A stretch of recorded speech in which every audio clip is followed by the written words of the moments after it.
بسم الله الرحمن الرحيم نحمده ونصلي على رسوله الكريم أما بعد فأعوذ بالله من الشيطان الرجيم ربي اشرح لي صدري ويسر لي أمري واحلل عقدة من لساني يفقهوا قولي ربنا زدنا علما. I want to greet you with the best greeting of Islam. Assalamu alaikum wa rahmatullahi wa barakatuh. Thank you very much. You see, we are fasting, now we are in Ramadan. We are fasting because the Holy Quran was revealed in this month. And so we are also trying to meet the Laylatul Qadr night. Okay, so we are fasting because Quran was sent. Let's see the Quran. What does Quran say? Let's open the second chapter. I will read for you. A'udhu billahi minash shaitanir rajeem. Bismillahir rahmanir rahim. Alif Lam Mim. Dhalikal kitab la rayba fihi. This is a book which there is no crookedness, all straight, all truth, nothing wrong, everything perfect, all the correct things. So when you open this book in this month, what do we see first here? This is a book, there is no crookedness in this book. Okay. For who? Allazina. No, there is Dhalikal kitab la rayba fihi hudan lil muttaqin. This is a book which is giving guidance to the muttaqin, Allah consciousness, people who feel Allah. Okay? Then, who are they? The people who are conscious of Allah, who are they? They are allazina yu'minun bil ghaibi wa yuqimuna as-salata wa mimma razaqnahum yunfiqun. Those are the people who are we are believing in Allah without seeing Allah. First point. And then, who are performing their prayers, Salat. So, this book is going to give us guidance to who? Who are Allah conscious, right? And then who are they? They are the people who believe in Allah without seeing, correct? And thirdly, who perform their prayers. Okay. Then we hear وَالَّذِينَ يُؤْمِنُونَ بِمَا أُنزِلَ إِلَيْكَ وَمَا أُنزِلَ مِنْ قَبْلِكَ وَبِالْآخِرَةِ هُمْ يُوقِنُونَ, who believe the books, revelations before and the revelations that we have right now here. The point I am getting here is very easy. Wait and see. أُولَٰئِكَ عَلَىٰ هُدًى مِنْ رَبِّهِمْ وَأُولَٰئِكَ هُمُ الْمُفْلِحُونَ. Did you hear the word muflihun? They are the people who are guided, who will be guided, and then who will be successful. My key word today is successful. Please catch this word now. From Surah Baqarah, the 5th ayah, you are seeing the word muflihun, means the successful people. So, let's go back to the azan. When we hear the azan, the call for prayer, do you hear this word falah, muflihun? You hear, right? Okay. So, when we hear the azan, that's call for prayer, right? Azan is the call for prayer. Calling means come. Come for what? Salat. Hayya ala salat. Okay? Hayya ala salat means come for prayer. Then what do you hear next? Hayya al falah. So you heard the word falah, kamya in the way, success in English. Okay. Now you heard the word muflihun from the Surah Al-Baqarah, right? Muflihun, the people who are successful. All right. The same word we heard in the azan. So here I am trying to tell you, Allah subhanahu wa ta'ala is saying here, this is a book lil muttaqin. Okay. Blah blah blah blah, and then comes up to what? وَالَّذِينَ يُؤْمِنُونَ بِمَا أُنزِلَ إِلَيْكَ وَمَا أُنزِلَ مِنْ قَبْلِكَ وَبِالْآخِرَةِ هُمْ يُوقِنُونَ. أُولَٰئِكَ, those people. Who are those people? Who are believing in Allah without seeing, and we do the prayer, okay, and believe in the books, revelations, and then we say أُولَٰئِكَ. Allah says those are the people who ala huda, on the straight path. Clear? Those are the people who are on the straight path. Min Rabbihim, from Allah. So straight path from Allah. And then وَأُولَٰئِكَ هُمُ الْمُفْلِحُونَ. So those are the people who are muflihun, the successful people. So when you hear the azan, you are hearing, calling for you, success for you. Come, you will get the success. So in the Surah Al-Baqarah, in the Quran, we are seeing that Allah says these are the people who will be successful. Now let's go back to my point. There is another surah in the Quran saying Mu'minun surah.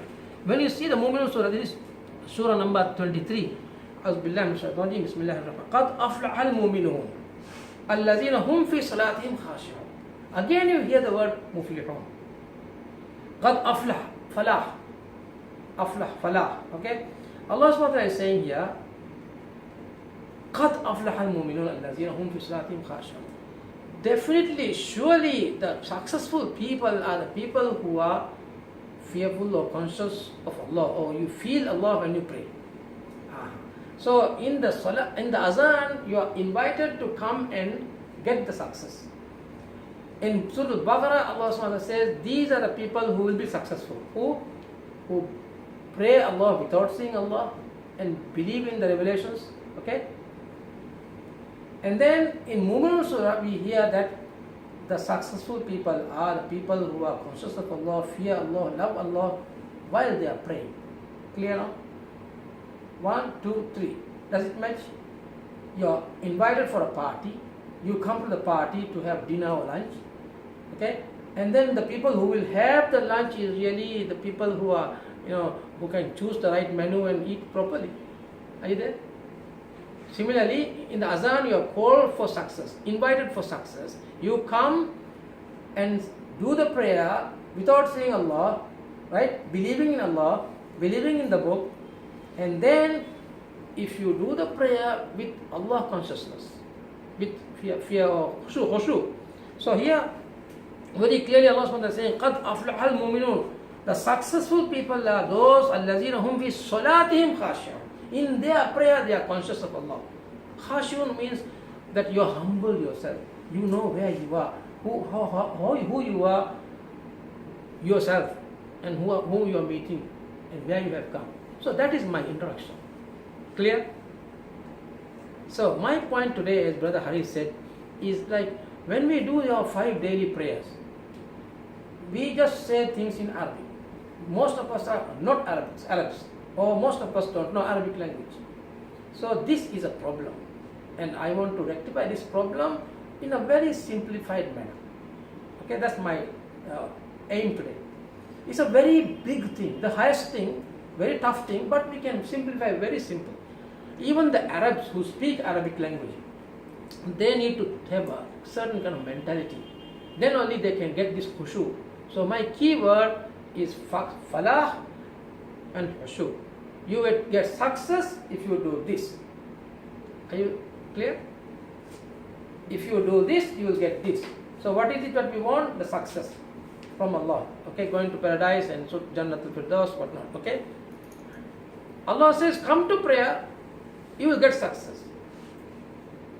So Allah again says, you will get success if you do this in your prayer.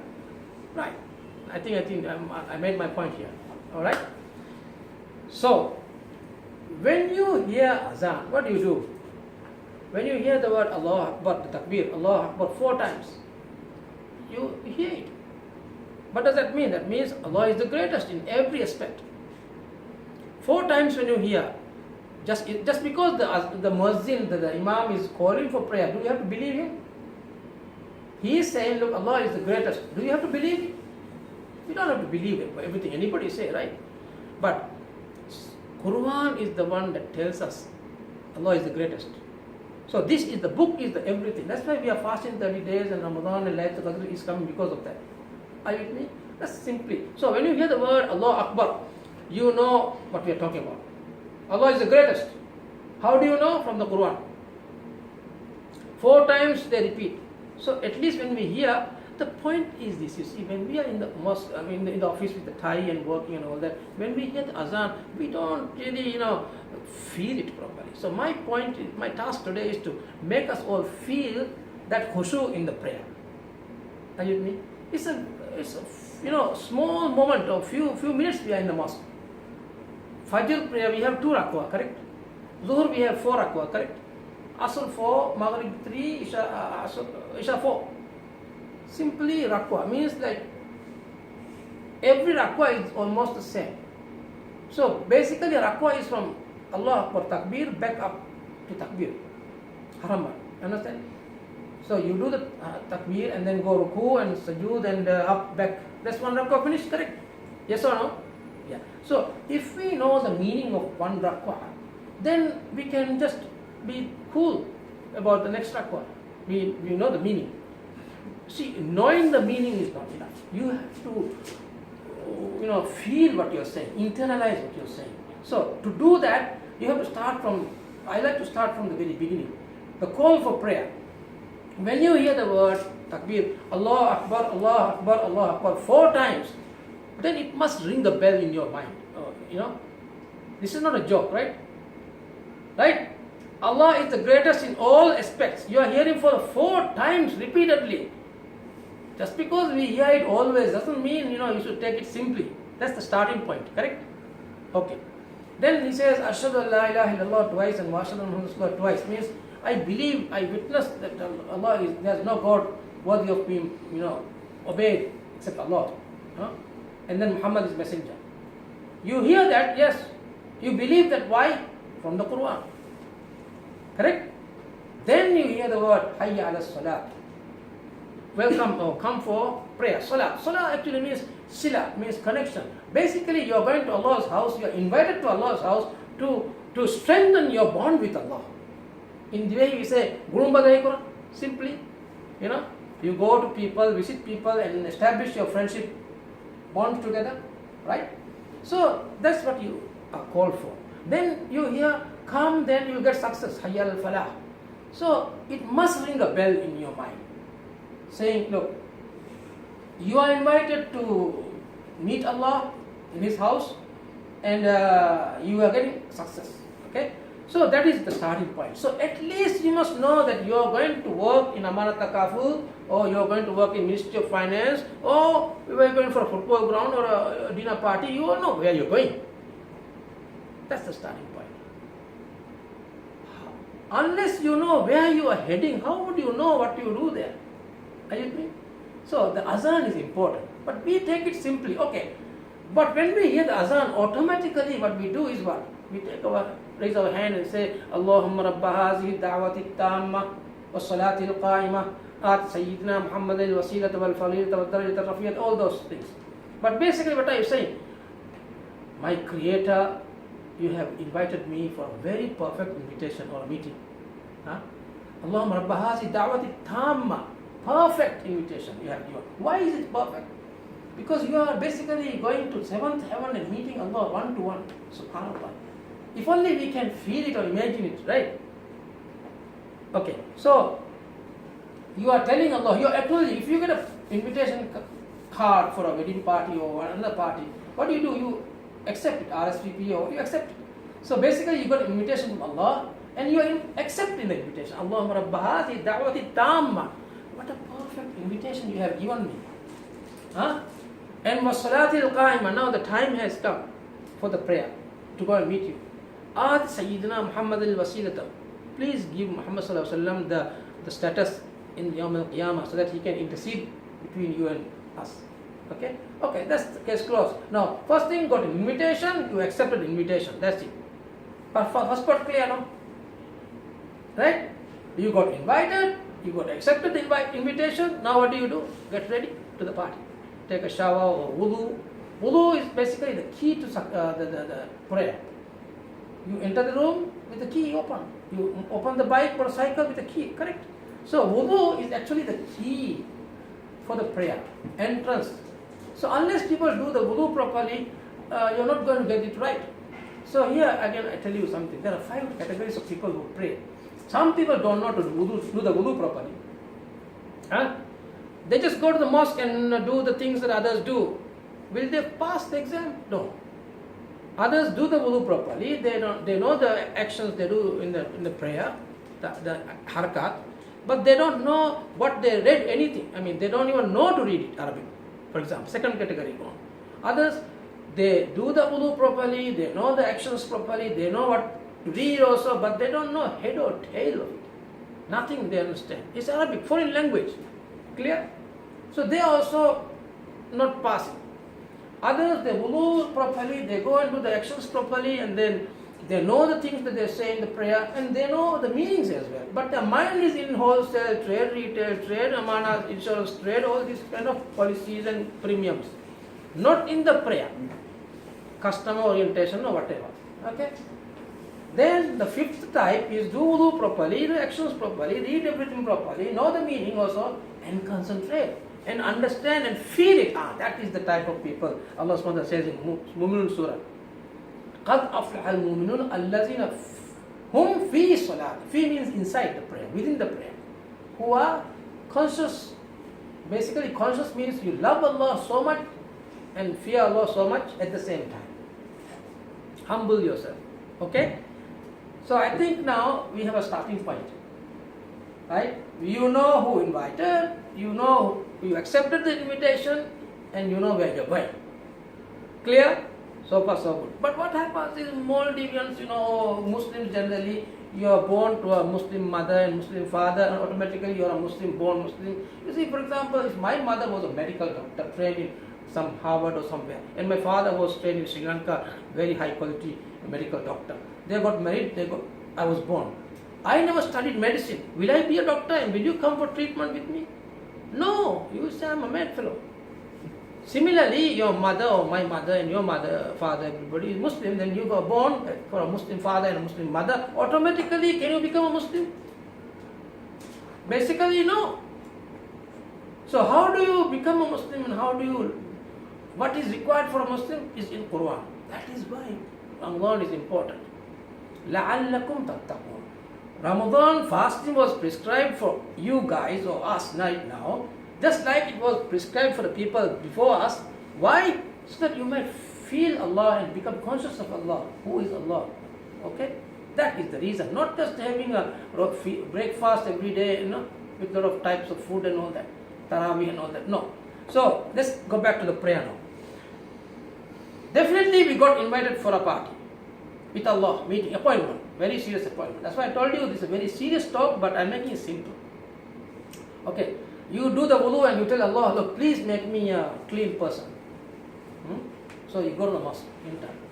Before you start the prayer, immediately you do a sunnah, right? Rawatib sunnah they call it. Just the same things that you repeat in the prayer, you say it. Correct? Like in the football match or World Cup or somewhere, you just don't go and barge into the ground. You just warm up yourself before you go into the match. Correct? So here also, before you start your prayer, the real serious prayer with Allah, you are now warming up yourself. Same things that you read in the prayer, you are repeating it. Correct?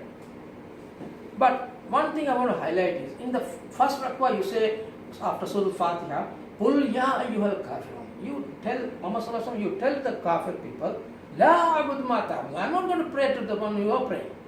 And you don't pray to the God I am praying. Okay? And you are repeating again, I will definitely never pray to the God that you think you are praying for. Are you? And you should not pray to the God I am praying. Okay? And you have a religion, I have a religion, so period, finish. Are you with me? So you are confirming yourself, the belief, the iman, whom you are praying to, and you are not playing the fool here. Okay? You are not joining the kafirun. Okay with me? You see, Allah subhanahu wa ta'ala forgives all the sins except one sin. That is having a partner with Allah. If you talk or if you believe that there is a equal partner or a sharing partner with Allah, a son or a daughter or a wife, that's you're in trouble. Allah will never forgive it. All the other sins, Allah will forgive. So, basically when you're called for prayer, if anybody does not go for salat, he is saying, look, I am much better or greater than Allah. I don't need to go and talk to him or ask him anything. SubhanAllah. Basically, you become a kafir or a non-believer. It's a very serious problem. So it's a distinction between a person who prays and not prays is a distinction between a Muslim and a non-Muslim or a non-believer. It's a very serious problem. Correct or not? Okay. So, when you go to the mosque, you enter Allah's house and you first do the 2 rakwa, get ready. And then the second rakwa you say ikhlas. Qul huwallahu ahad. Muhammad Sallallahu Alaihi Wasallam, you tell that Allah is one. Qul huwallahu ahad. Allahu samad. It always there, eternal. Lam yalid, there is no son and no begetting of son and all that. So basically, if you look back, what are you trying to do? You are affirming your faith. You are praying to one God.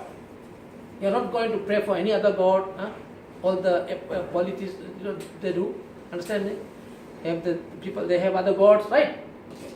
So you are sure what you are doing. Again, I am repeating this point. You know who invited. You know you accepted the invitation. You know where you're going. You got ready. You do the wudu. And now you entered the house. And now you are getting ready. You have said the same thing that you are saying in the prayer.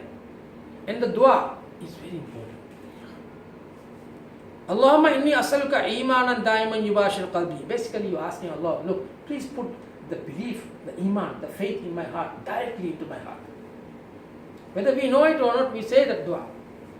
Allahumma inni as'aluka imanan daiman yubashir qalbi. Wa yaqinan sadiqan hatta la yusibani illa ma katabtahu li. Meaning, wa yaqeen sadiqan means that, you believe in something without a doubt. So you are asking Allah, look, please put the faith in my heart directly and make sure I believe in it perfectly without any doubt. And Allahumma inni as'aluka murafiqata nabiyyika sayyidina Muhammad sallallahu alaihi wasallam fi ala jannatil khuldi wa na'imni bi kamal lazzatin nazar ila wajhikal karim. See, basically what you are saying is, look, I want to sit with Muhammad sallallahu alaihi wasallam in paradise, in the highest jannatul firdaus. Please give me that chance. And also please give me the chance to see your face. That is actually, in Jannah, in the paradise, the highest reward is to see Allah subhanahu wa ta'ala's face.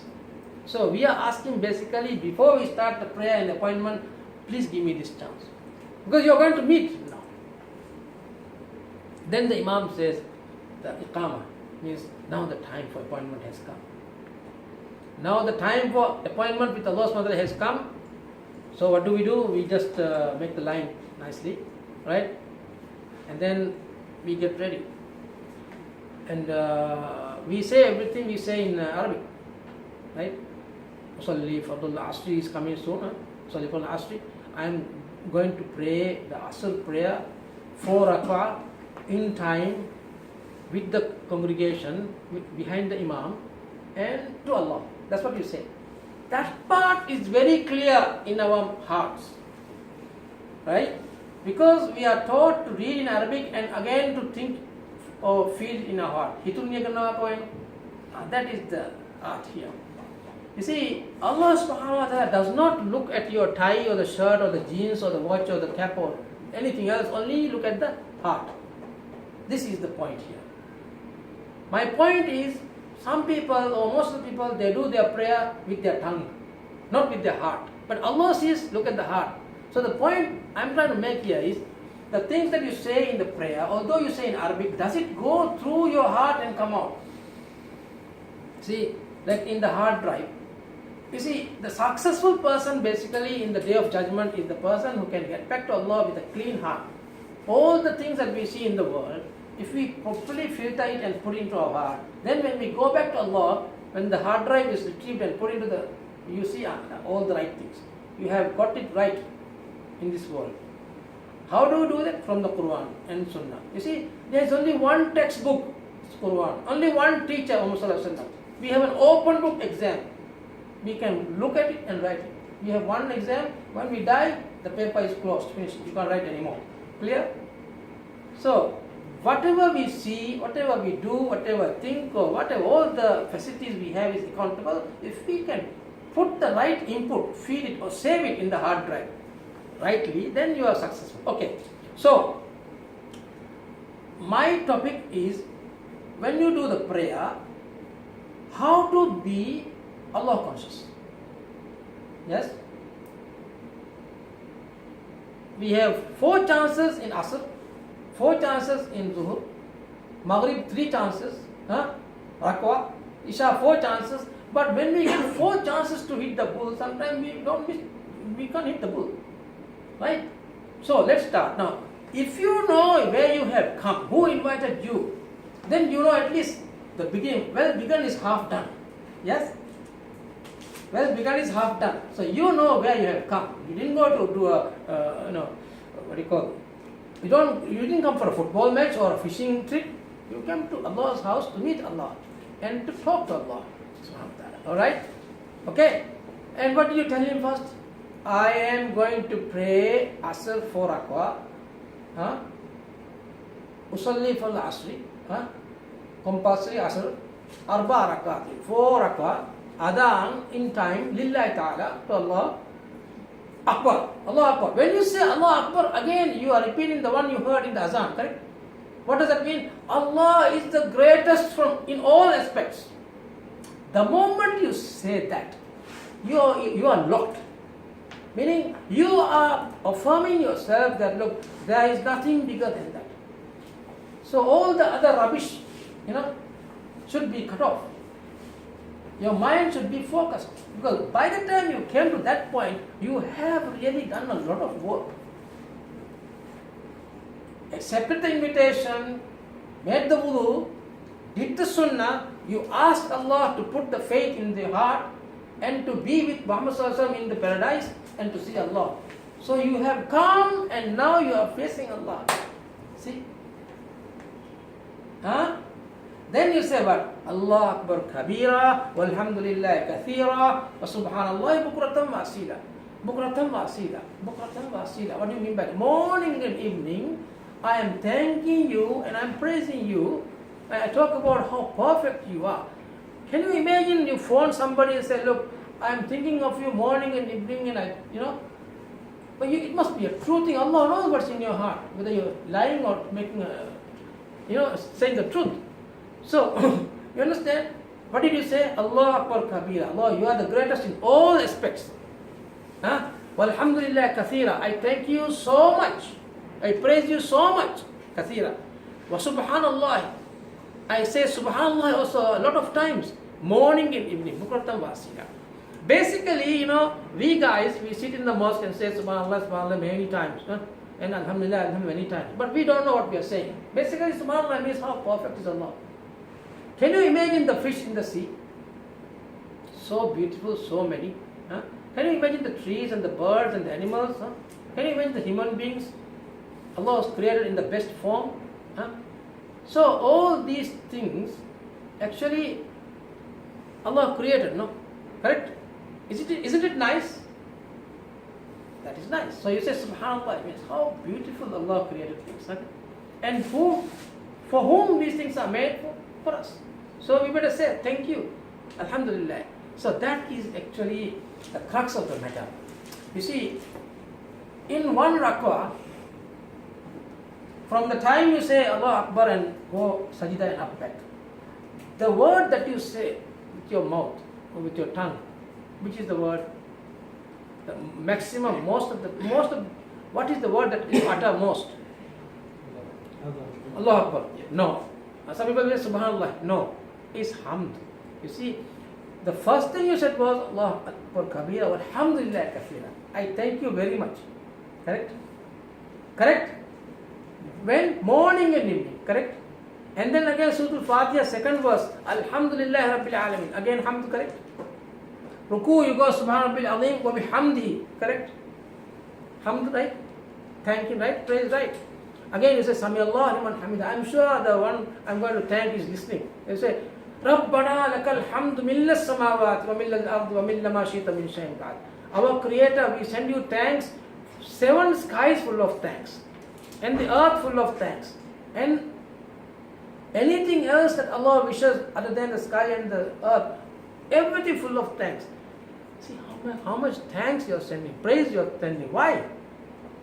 Again, sajda also, Subhana Rabbil Azim wa bihamdi. Correct? Hamd, right? Again, in the Tahiyyat also, Innaka Hamid Majid. Hamid, correct? So why are you saying so many times Hamd? Why? There must be a reason. I will tell you why. You see, Allah subhanahu wa ta'ala loves us so much, that more than even the amount we love ourselves. Right? Actually, Allah subhanahu wa ta'ala created everything for us, including us. Allah created with His hand and in the best shape and sent to this world to live happily with all the fruits and vegetables and what not. Only thing Allah, not that Allah wants us, but only thing we should do is, or two things. One is, must acknowledge who gave all these things. Am I right? At least. And then what? Acknowledge and appreciate. Meaning, you must appreciate. If somebody give you a gift, say, oh, what a nice phone you gave. And then you gave it to me, thank you for giving me. So similarly, Allah gave everything in this, between the heavens and the earth. Everything for us free of charge. You don't have to put a $500 in the sea or 100 rupiah in the sea and take a fish. Free of charge, correct? Every time you pluck a fruit, you don't have to give 20 rupees for the tree, no? You just pluck, right? Free of charge. So only thing we have to know is acknowledge and appreciate. Who gave these things and appreciate by saying thank you. So basically, Subhanallah wa bihamdi. Subhanallah wa bihamdi means, oh perfect, what a beautiful phone you gave me. And you gave me, so I thank you very much. Is it simple? Very easy to understand, right? So that is what you are doing. When you go to ruku, you say, Subhana Rabbil Azim wa bihamdi. How beautiful all your creations. Allah who created me has created all these things. And I thank you for these things because you gave it to me. Very simple, correct? Okay. Now, in sajda we say Subhana Rabbil A'la wa bihamdi. Right? In ruku we say Subhana Rabbil Azim wa bihamdi. Right? So the difference is Azim and A'la. Okay? Azim means actually creativeness. See, the fish in the sea. Can anybody create all these fish? Different sizes. All these trees and plants and animals and insects and human beings and angels and jinn and whatnot. Okay? So, what does that tell you? Limitless in creation. That is what you are saying, Al-Azim in Ruku. Al-Azim means the limitless in creation. Who is limitless in creation? Rabbi. My creator has created all these things unlimited. And for that reason, I'm just, acknowledging is very beautiful. It means Subhana, right? And then you say wa bihamdi at the end because I thank you for this. Because they gave it to me, it was given to us, correct? So when you're in ruku and sujood, but the problem is we don't feel this. My point is how to feel it. How to make sure we feel it. You see, Ayatul Kursi, in Surah Al-Baqarah, Ayatul Kursi, Allah's seat, the ayah that describes Allah's power in the seat, Arsh. Okay? I will tell you the meaning of that ayah. See, Allah la ilaha illa huwa al-hayyul qayyum. Allah, except Allah, there is no God, except, that deserves to be worshipped. Okay? And hayyul qayyum means always living and always there. La ta'khudhu sinatum wa la nawm. There is no aging and there is no sleeping for Allah. Okay, no slumber. Lahu ma fis samawati wa fil ard. Everything that is in the heavens and on the earth and in between them is for Allah. Lahu ma fis samawati wa fil ard. Man dhal ladhi yashfa'u 'indahu illa bi idhnihi. You see, no sickness is cured or no disease is, we acquire the disease except with the permission of Allah. يَعْلَمُ مَا بَيْنَ أَيْدِيهِمْ وَمَا خَلْفَهُمْ. What we are going to do now and what has been done in the past, everything Allah knows. وَلَا يُحِيطُونَ بِشَيْءٍ مِنْ عِلْمِهِ إِلَّا بِمَا شَاءَ. Not even the eyelids or the